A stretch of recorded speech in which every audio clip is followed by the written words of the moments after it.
অনেক বছর আগে বাংলার মেদিনীপুর জেলার বীরসিংহ নামের এক ছোট্ট গ্রামে জন্ম নেয় এক শিশু। তার নাম ঈশ্বরচন্দ্র বন্দ্যোপাধ্যায়।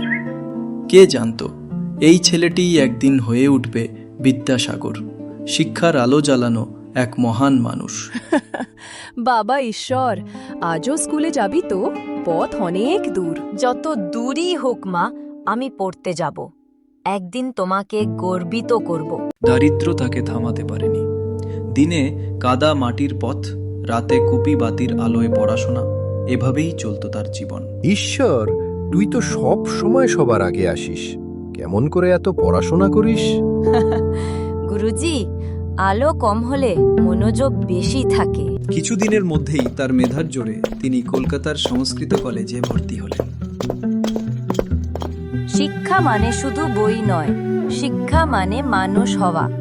যে শিক্ষা মানুষকে ভদ্র, দয়ালু, সৎ করে তোলে, সেই শিক্ষা দরকার।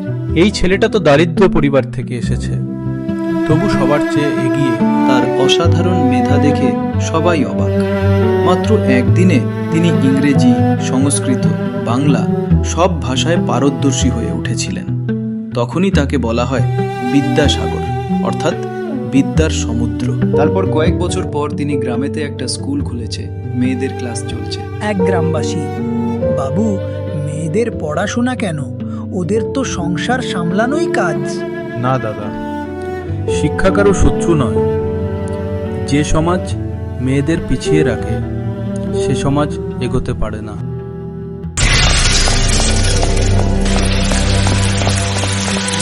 ভাই, এই নাও ছাতা, আমি হেঁটেই যাব। তিনি নিজের টাকা, সম্পদ সবকিছু ব্যয় করেছিলেন গরিবদের জন্য। মানুষ তাকে বলতো দয়ালু বিদ্যাসাগর।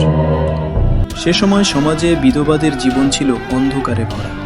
বিদ্যাসাগর সেই অন্যায়ের বিরুদ্ধে রুখে দাঁড়ালেন। ওই বাবু সমাজ নষ্ট করছে, বিধবা বিবাহ হবে, এটা অসম্ভব। সমাজ যদি অমানবিক হয়, তবে তাকে পরিবর্তন করাই মানুষের ধর্ম। বিধবাও মানুষ, তারও সুখে বাঁচার অধিকার আছে। 1856 সালে তার প্রচেষ্টায় পাশ হয় বিধবা বিবাহ আইন। এটাই ছিল ভারতীয় সমাজে এক নতুন ভোর। শেষ জীবনে তিনি রাজনীতি, বিতর্ক সবকিছু ছেড়ে দিয়ে গ্রামে ফিরে যান। কিন্তু তার শিক্ষার আলো আজও জ্বলছে প্রতিটি স্কুলের ক্লাসরুমে।